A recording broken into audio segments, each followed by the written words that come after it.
ज्यांना अजिबात उष्णता सहन होत नाही त्यांनी फक्त हा एक लाडू खायचा. त्यांनी पोटाला एकदम थंडावा आणि पौष्टिक असे एकदम अजिबातही साखर न टाकता हे लाडू केलेले. आता सगळ्यात आधी 1 वाटी मुगाची डाळ घेतलेली आहे. 1 वाटी मुगाची डाळ आणि त्याच वाटीने आपल्याला बाकीचंही साहित्य घ्यायचं आहे. हे लाडू फक्त 3 साहित्यामध्ये बनवले जातात. आता ही डाळ सगळ्यात आधी ह्या भांड्यात काढून घेतली. आता ह्या डाळीला विकतची डाळ असल्यामुळे हिला थोडीशी पावडर चोळलेली असते आणि त्याचा वास येऊ नये, लाडूला वास लागू नये म्हणून ही डाळ मी आधी स्वच्छ धुतली आणि कॉटनच्या कपड्याने ती पुसून घेतलेली. लगेच पाण्यातून काढून ती कॉटनच्या कपड्यावर थोडीशी सुकवायला ठेवली. आता ही डाळ जी आहे ती लगेच सुकल्या जाते. त्यासाठी असा कॉटनचा पातळ कपडा घेतला आणि थोडी त्या कपड्याने पुसून पण घेतलेली डाळ. आता एक जाडबुडाची नॉनस्टिकची कढई घेतली आणि त्यामध्ये ही जी धुतलेली डाळ आहे सुकलेली, आता थोडीशी सुकलेली ती डाळ मी कढईमध्ये टाकली आणि आता कमी गॅसमध्ये ही डाळ छान अशी भाजून घ्यायची. आता या डाळीला थोडासा ओलापणा आहे, ती सुकूस्तवर थोडासा मोठा गॅस केलेला आहे आणि मग आता ही डाळ सुकलेली आहे, अशी भाजली, त्यामुळे ही डाळ अशी वाळली गेलेली आहे. आता याच्यामध्ये आपल्याला एक तूप घालायचं आहे. तूप घालून 1 चमचा तूप घालून ही डाळ छान अशी खमंग भाजायची. आता याचा ओलचटपणा गेलेला आहे. मी आता याचा गॅस कमी ठेवून कमी गॅसमध्ये भाजल्यामुळं डाळीला चट्टेही पडत नाही आणि छान अशी खमंग अशी फुलल्या जाते. डाळ फुलून अशी भाजल्या जाते.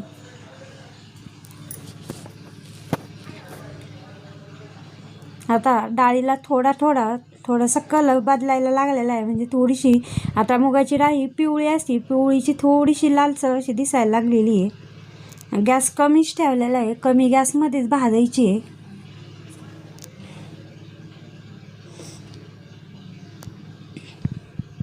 आता भाजल्यानंतर त्याच्यात 1 चमचा तूप टाकायचं.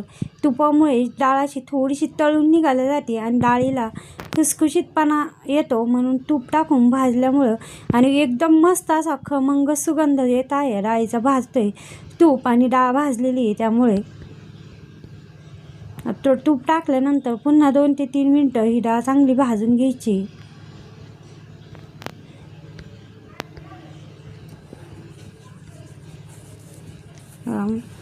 अशा पद्धतीने ही डाळ मस्त अशी खमंग भाजलेली आहे.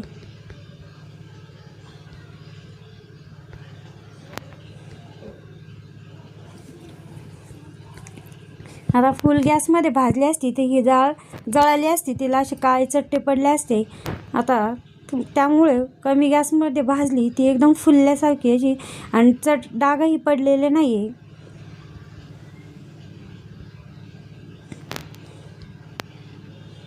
आता ही डाळ जी आहे ती थोडीशी कोमट होऊन द्यायची, जास्त थंडही होऊन दिली नाही, थोडीशी कोमट होऊन दिलेली आहे.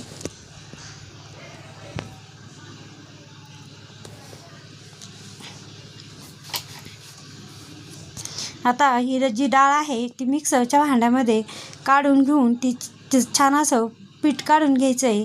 जास्त जाडही नाही आणि जास्त बारीक नाही, या पद्धतीने ही डाळ मी मिक्सरच्या भांड्यातून वाटून काढलेली आहे. आता कढईमध्ये पुन्हा 1 चमचा फक्त हे जे लाडू बनवत आहोत फक्त 2 चमचे तुपामध्ये लाडू होते. आता कढईमध्ये मी 1 ते 1.25 चमचा असं तूप टाकलेलं आहे. आता याला थंडावा देण्यासाठी आता या लाडूमध्ये गूळ घालीत आहे. आता तुम्ही म्हणशाल की गूळ हा तर उष्णच असतो, पण आता हे जे मगज बी म्हणजे टरबुजाच्या बी आहे हे गुळासोबत घातल्यानंतर अतिशय थंड असतं हे मगज, आणि ते गुळासोबत घातल्यामुळे जे लाडू बनवत आहे आणि मुगाची डाळ जी आहे तीही अजिबात ही मुगाच्या डाळीने ॲसिडिटी होत नाही आणि पौष्टिक पण असते. आता मगज जे आहे ते 2 चमचे मी थोडेसे जास्तच घेतलेले, ते तुपात छान असे भाजले आणि त्यावेळेस गॅसही कमी केला. आता हे जे मुगाचं पीठ काढलेलं आहे ते पुन्हा त्या मगजमध्ये तुपामध्ये भाजून घेतलेलं आहे. आता 2 ते 3 मिनटं पुन्हा गॅस कमी केलेला आहे. कमी गॅसमध्ये खाली पीठ लागतही नाही, म्हणजे जळतही नाही आणि छान पुन्हा पीठ भाजलं जातं. आता हे जे पीठ आहे ते थोडंसं कोरडं दिसत असेल, पण जसं जसं आपण त्याला भाजत जाऊ त्या पद्धतीने ते तूप सोडेल, म्हणजे त्याला थोडासा ओलसरपणा येईल, म्हणजे लाडू वळवायला सोपे जात्या.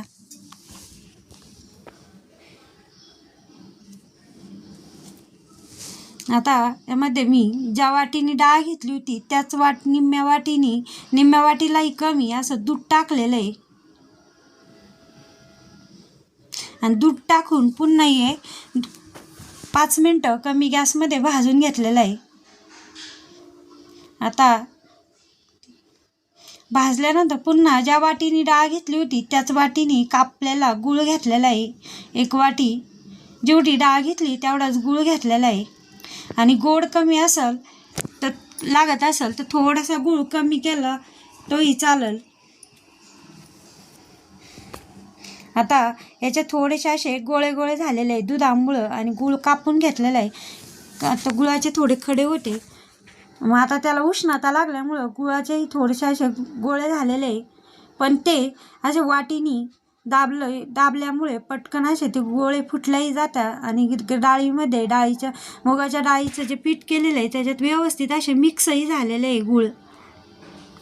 गूळ टाकल्यानंतर पुन्हा 2-3 मिनटं मी असे जे गोळे झालेले आहे ते वाटीने फोडून घेतले, पुन्हा 1-2 मिनटं भाजून घेतलेलं आहे, म्हणजे उलटणी तिने असं पुन्हा फोडून घेतलं आहे. आता गॅस कमी केलेला आहे. आता लाडू बांधायला घेतला, पण ते हाताला चटके बसायला लागले, मग आता गॅस बंद केला. आता थोडंसं कोमट झालं की लगेच याचे लाडू वळून घेतोय. आता लहान मोठे एकाच साईजचे येण्यासाठी एक छोटी वाटी घ्यायची आहे. आता 1 वाटी मुगाच्या डाळीमध्ये जवळजवळ 9 ते 10 लाडू झालेले, 10 लाडू आणि एकदम छोटा असे लाडू झालेले. आता अशा पद्धतीने हे लाडू जास्त मोठेही नाही आणि छोटेही नाही असे वळून घेतलेले. त्यामध्ये असं थोडंसं मगज लावून घेतलं की छान असे लाडू दिसत्या. आता 10 मोठे आणि 1 छोटा असे लाडू झालेले एका वाटीमध्ये. आता हे लाडू केले त्यावेळेस देवाला नैवेद्य दाखवला आणि मुलांना ते एवढे आवडले, इतके चविष्ट असे लाडू लागत्या.